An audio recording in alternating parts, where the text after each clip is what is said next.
Nice to meet you too. Welcome to Manila. Hey, nice to meet you. So, okay, so let's bring them all in, and then maybe I'll ask a few questions, then you can follow suit.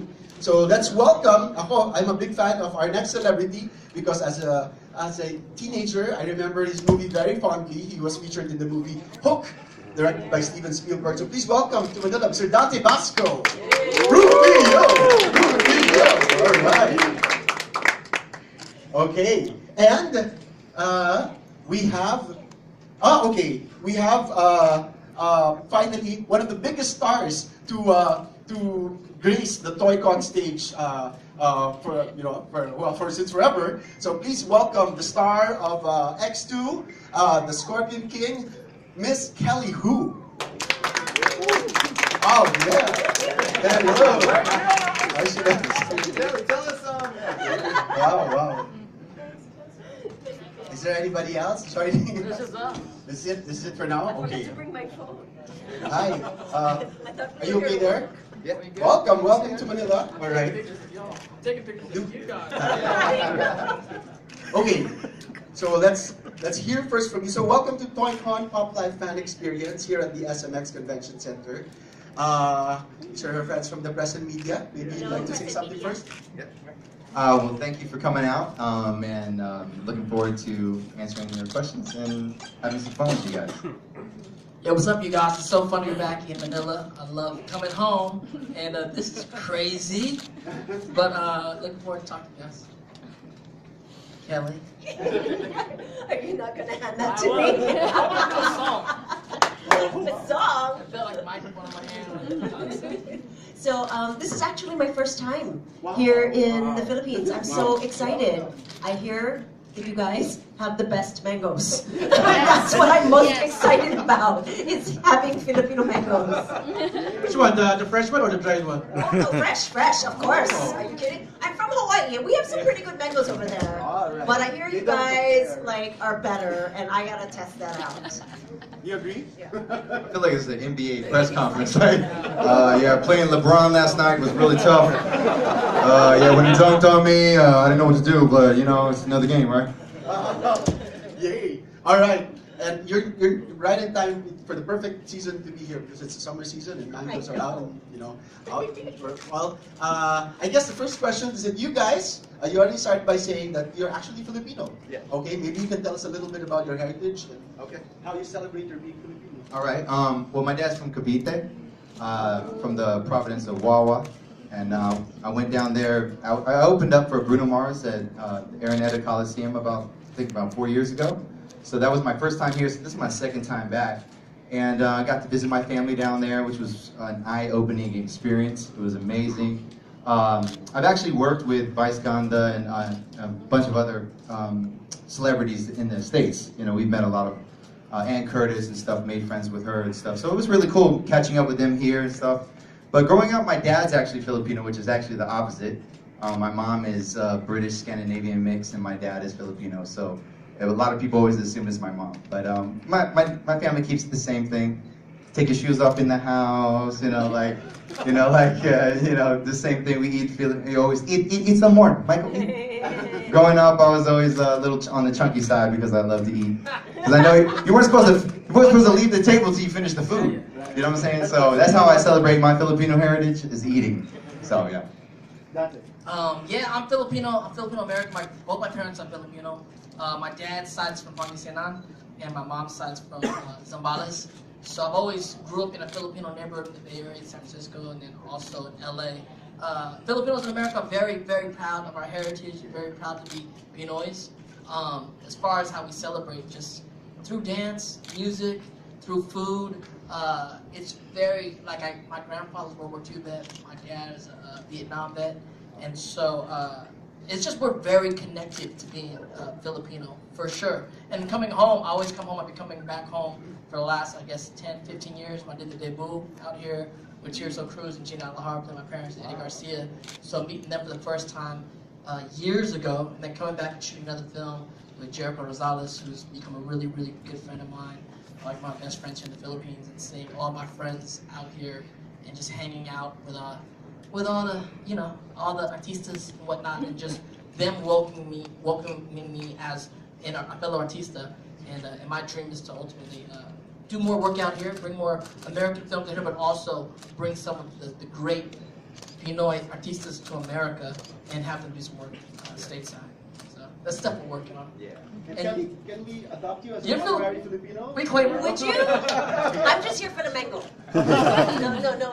You know, it actually says on my IMDb and Wikipedia that I'm Filipino.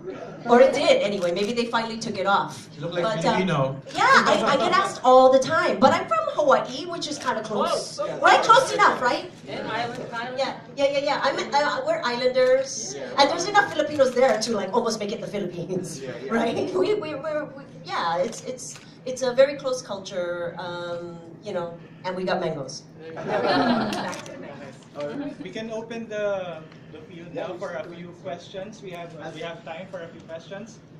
Question over here. Is there a microphone? Yeah, we have a microphone over here. Is that?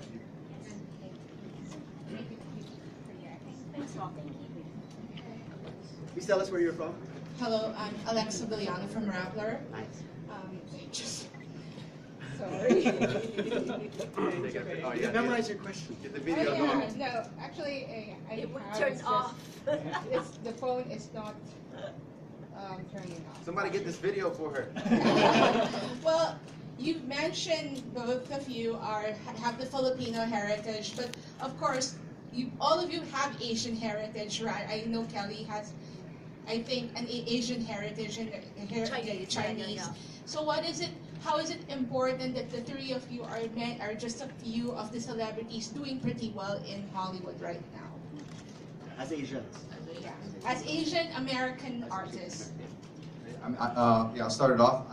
I think it's a blessing.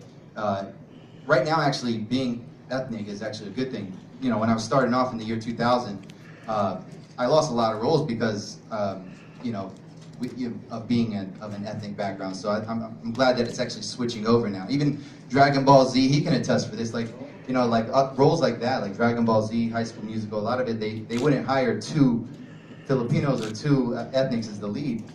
So we happen to lose roles because of that. It's also a small community because every audition I'd always see Dante. They'd always be like, "Oh, hey, what's up, man? They're either gonna go you or me," So it's a small niche community, and it's a blessing to represent our heritage, and especially what my Lolo did for our family, bringing us over and stuff. When you come back to this area, you just see life is so different, especially how my family is living in Cavite. So it makes me so much more proud that my grandfather did that and made a new life for our family, which I took it a step further because I wanted to become an actor. So I think it's a really cool thing. Yeah, I've been acting now for over 30 years, right? What? Wow. I know, it's crazy. So over 3 decades, and coming into Los Angeles being Filipino, not knowing what you were, it's like, are you Asian, are you Latino, like we don't know what you are, and then being able to, using that as a positive and playing a lot of different Asian roles and a lot of different Latino roles, but never really could play Filipino, but being Asian in America, at this moment, Asians in America and in Hollywood, we have the highest profile that we've ever had in Hollywood since the beginning of Hollywood, since the beginning of Asians in America. So, and we're nowhere near where we need to be as far as representation and telling our stories. We're all very excited in our community to have Crazy Rich Asians coming out. So proud of John and Chow and all the crew that have come together to do that film. But we're not forgetting that the last big studio film of Asian film was Joylet Club 25 years ago. And so although we're excited to be where we are today, and a lot of it, like Mike, Kelly, myself, the things we've done over the last 20, 30 years has helped open a lot of doors for what's going on now. It's nowhere near where it needs to be. There's a lot of work now as an adult actor, an adult artist, and creative that I'm doing work not just in front of the camera, now also doing work behind the camera to bring more opportunities for our stories as Asians in the world, not just Asian Americans, but Asians in the world, Asians in the Hollywood system, to tell our stories, because when we talk, I talk a lot about this stuff. It's like most of these Asians. So when you look at Hollywood films since the beginning of Hollywood, every Asian role, including all the Asian roles we did, like 99% of them have been the experience of a white man's experience of an Asian. Yeah. That's all of them, right? And there's some truth there because his experience of Asians, but going forward in this new world of media, like we all have cameras, we all have YouTube, we have films, we're making movies all over the world. Coming forward now to the new age of media, there has to be more stories of us Asians telling our experience of ourselves, because there's no way that they know us like we know ourselves. So I'm so excited to usher in this whole new era of Asian filmmaking worldwide. Okay, you left nothing for me to say. Except for this. Yes, it is a new era, and yes, there are more Asians on screen than ever before. However, and I'm probably the only one who can say this, there still needs to be representation of Asian men in romantic leads. You are still not seeing any of that. And that's because there's just no respect out there for Asian men in our country. You know, unfortunately, we're still a minority, and I'm sure that doesn't exist in your country because everybody's Filipino. But in America, it still exists, and there's still a lot to have to fight for. Yeah. I'll add on this, what they both were saying. Like even the movie Bring It On that I did, a lot of films, I'd say about 70% of them started off in the breakdowns as a Caucasian male. So it was Billy from the Hamptons of New York. I ended up getting the role of Bring It On and all these other films that I did. They all were Caucasian first. And then when I got the role, I even fought to be known as a Filipino, and they were like, no, you're gonna be Spanish. So most of the stuff you see me in, I play Espanol. But I'm like, I don't even speak Spanish, and I'm like, all right. But like she was saying, they don't see the Asian male as a leading man. So that's why I started producing too. I got 4 films that I've produced where I play the Asian lead as like, I did a movie like Taken, and I just casted a Caucasian father, and because I couldn't find a Filipino actress in Virginia that was qualified enough, I just wrote it as like my mom passed away, but then we had a what I'm saying, but it's still, I did the mix where like I wrote like I know our culture, like just like he was saying that most of it's written as a white male experiencing an Asian male, but we need to keep writing our stuff because we know our stuff the best. So. Thank you. Can we get more questions? Any more questions? Yes. Who has questions? Sorry. Yes. Hi. Yes.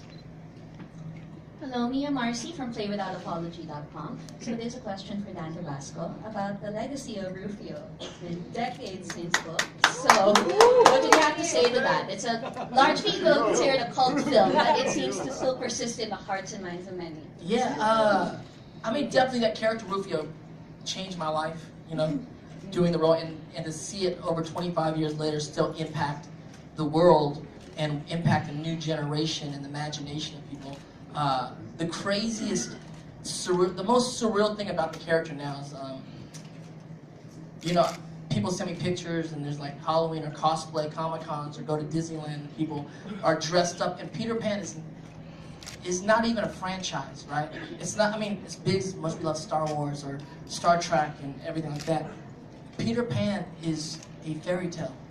It's a piece of mythology that's been around longer than all of us in the room has been alive. Will probably be around long after we're all gone. And Peter Pan, and you see these people at Disneyland or at the Comic-Cons, we see the Peter Pan, someone cosplaying Peter Pan, Captain Hook, Tinkerbell, maybe the crocodile, and then all of a sudden there's someone dressed up as this Tri-Hawk, red and black, crazy kid, and like this brown Filipino character somehow infiltrated a fairy tale. Like all of a sudden a character I played is part of what is in the world of fairy tales. So Asians don't exist. Yeah, so Asians don't exist. Of course, we've always had our fairy tales for years, but to have a part of this English white fairy tale that after all these years and forevermore, there will be this brown Filipino punk rock kid that is totally within the world of Peter Pan forever. It's crazy. All right. I know you have more questions for our celebrities, but we have to move to to Hall 4 for the media launch. Yeah. Oh, okay. Okay. So Okay lang ba? it seems that we have more Sige. questions. We Can I ask a quick question to Kelly? What's it like going up against Wolverine? Usually I get asked, what's it like to kiss the rock? But no. You know, Hugh Jackman is such an amazing dude. I mean, he's such a nice guy, such a gentleman. Yeah, you can record me saying he's so nice.